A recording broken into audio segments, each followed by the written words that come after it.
Hello, Miss Jones? Miss Jones in the General Affairs Department? Why are you not at your desk? There is something urgent that I need you to do, but you happen to be away just when I need you here. How useless can you be? What? Oh, it's Miss Smith from the sales department. I hope you're doing well. Hey, come back to your desk right now. We aren't done for the day yet. What are you doing, sneaking in a little bit of a break? You're 7 years older than me, but you are such a useless worker, I tell you. I'm sorry, but I was sent on an errand. What errand are you talking about? You know how our company is planning to have a barbecue party tomorrow? They asked me to go buy some ingredients for that.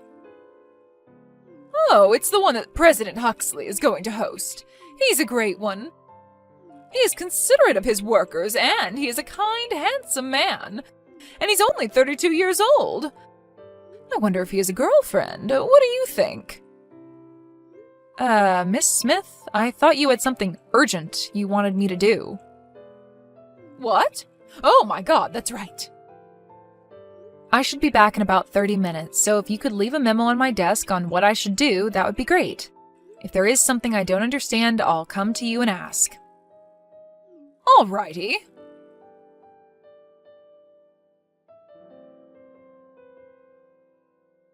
Miss Smith, where are you now? The task you wrote on your memo, that's something that has to be finished by today, otherwise it won't meet the deadline. That's right, I told you that's why it needs to be done in a hurry. It looks like the task could have been assigned a month ago. Why has it been assigned now? We have our own situation here to deal with. You people in the general affairs can eat because we in the sales department work our butt off. So stop complaining and just do your work. There is not much time left, so I'll do my best, but please be careful next time. Alrighty. By the way, did you finish getting the things for the barbecue tomorrow? What? Oh, yes. The other staff members are putting the food in the refrigerator right now.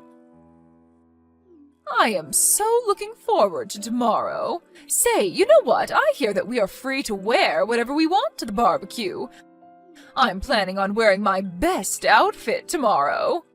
What about you? It's a barbecue, so I think I'll probably wear something that I can move around easily in and something that can get dirty. Oh, I see. Well, now that I think about it, I guess people in your department can only wear such things. You in particular can only do these odds and ends types of jobs at the company, right? You are an old miss, after all. All right, I win. I don't know what you mean about winning, but I need to work on the task you asked me to do, so please excuse me here. When you finish with it, print it out and put it on my desk, all right? Hey, Miss Jones. I know you're just a plain office worker, but what is that outfit you're wearing? Jeans and a sweater? You know that the host of this barbecue is our president, right? It's a rare chance for the workers to show ourselves off in front of the young, handsome president. Your TPO is way off. Why, hello there, Miss Smith. Today we'll be cooking meat and washing dishes, so we might get ourselves dirty when doing that. That's why I thought it best to avoid wearing a dress today. You don't understand anything. An event like today is a chance for people to become friendly with the president. Oh, I see. Oh, oopsies. Sorry, I guess you already know your place within the company. That's why you're wearing such a plain outfit. My place within the company? That's right. The office workers basically take care of unimportant errands of the company. That's why you are the server in today's barbecue. Since we are assisting our president, we in the General Affairs Department will be taking care of all kinds of things, but we are not necessarily the servers, per se. Then you can grill the meat for me. That's about the best you could do, old miss. Servers need to take care of our needs, so make sure to obey my orders, all right? As for grilling the meat, everyone is supposed to do their own grilling. What? I need to get more drinks, so please excuse me. What?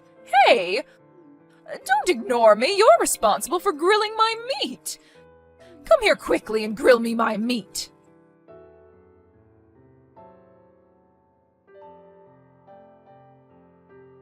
Hey, Miss Jones. I thought I couldn't find you, but then I see you talking friendly with our president. How does that happen? You're just an office worker. Mind your position. Stop trying to make yourself look attractive in front of the president. The only one who can go after him is me, because I work in the most important department in this company, the sales. I was serving him some drink just now, and we were getting on quite well. I just need a little bit of time, so don't get in my way. Get away from him right this moment.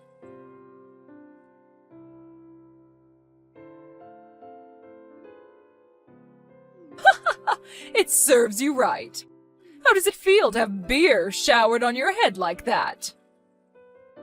Well, you really did it this time. This is what happens when a good-for-nothing office worker tries to make herself attractive in front of the president. I was talking with him only because he asked for me. What? No way that could happen. Come on, get back to your place and grill my meat. I gave you some beer, so now it's your turn to serve me by getting me some meat. I am going to change. What? It won't make any difference whether you change your outfit or not. If I continue wearing these clothes, I'll catch a cold. Oh, that's right. The president was saying that there will be a surprise announcement at the end of the barbecue. Maybe he's going to announce that he likes me. I guess when I served him beer, he noticed how attractive I am. Oh my God. Yes, I'm going to go up the social ladder by marrying into a rich family. Oh, there is some cooked meat. I think I'll eat that while I can. Oh, that's right. After he tells me that he likes me, it might also work well if I bring him a nicely grilled piece of meat. Then I can show everyone how close we are. You are going to be in so much trouble later. This meat is so good!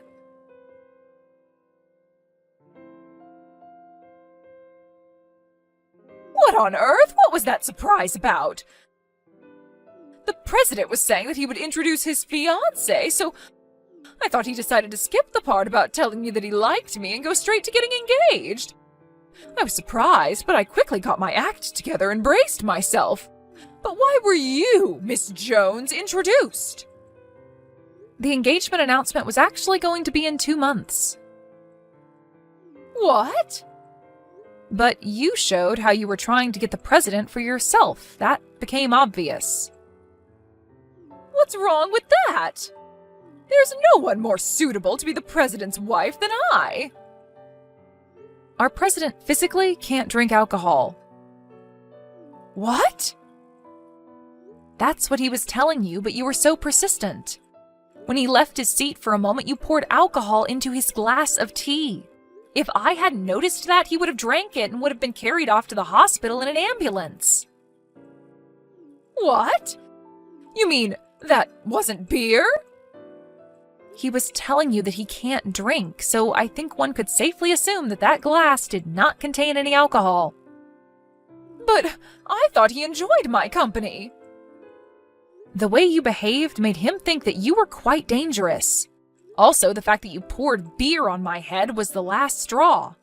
That's why we decided to announce our engagement this evening, although it was a sudden decision. What the hell? Something is just not right. How can a plain old office worker get married to the company president?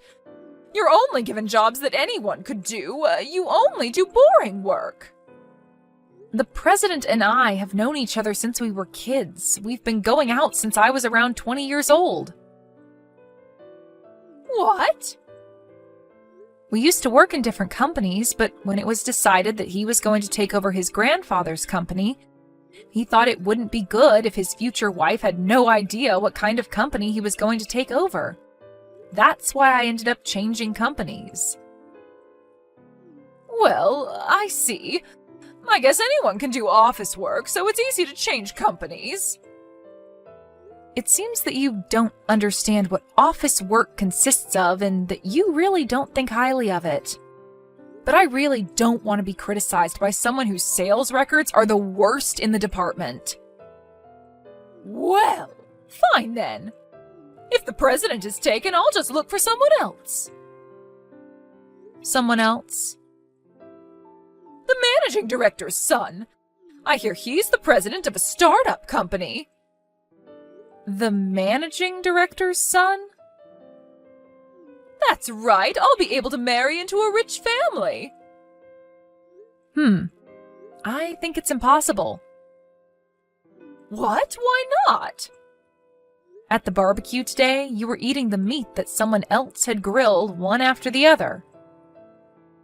What's wrong with eating meat that was cooked? That meat was all grilled by the managing director's son.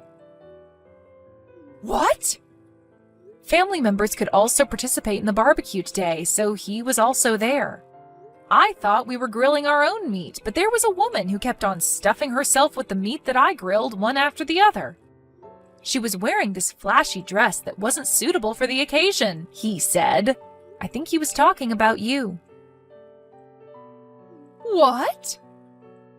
To begin with, I think you have other things to be concerned about right now. What? What are you talking about?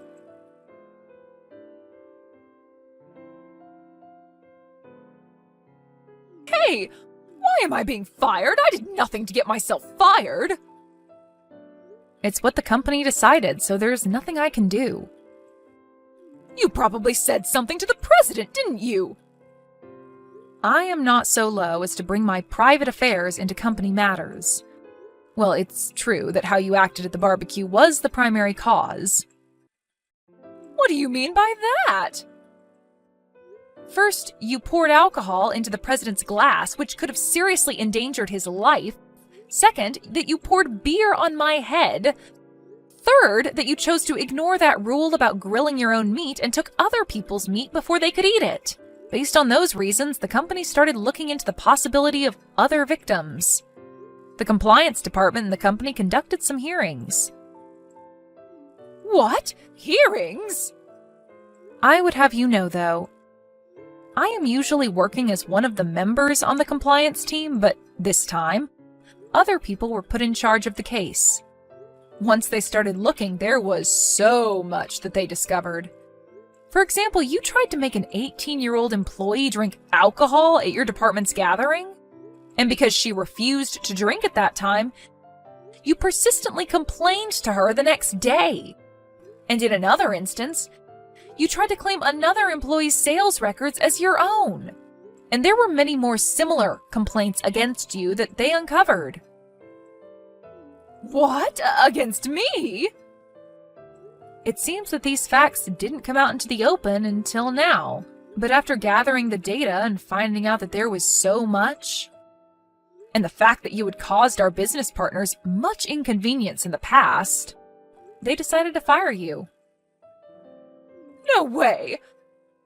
That is all that I have been told. But I think you were told of all this when they informed you that you were being let go.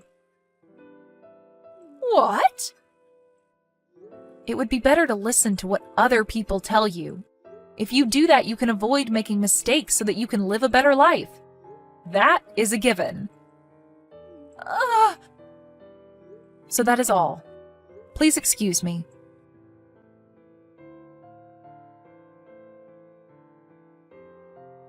I was wondering why such a person could be in the much-respected sales department. The recently retired ex-manager of the sales department could not say no to someone he owed a favor to, so that's why she was able to join our company. I'm not sure what to make of that, but to put that matter aside for now, as for the matter of getting beer poured all over my head, I received consolation money from Miss Smith, although it was the minimum amount that would be expected in such circumstances, but I decided to drop the case after that. That is, the 18-year-old employee reported the case to the police. And so after having talked to the president, he decided to prioritize this case. As for Miss Smith, she got herself into deep debt as she had to pay for consolation money big time. So now, in order to pay back her loan, she's doing multiple hard jobs. Apparently, she is complaining, "Why me?" as she leads a very poor life.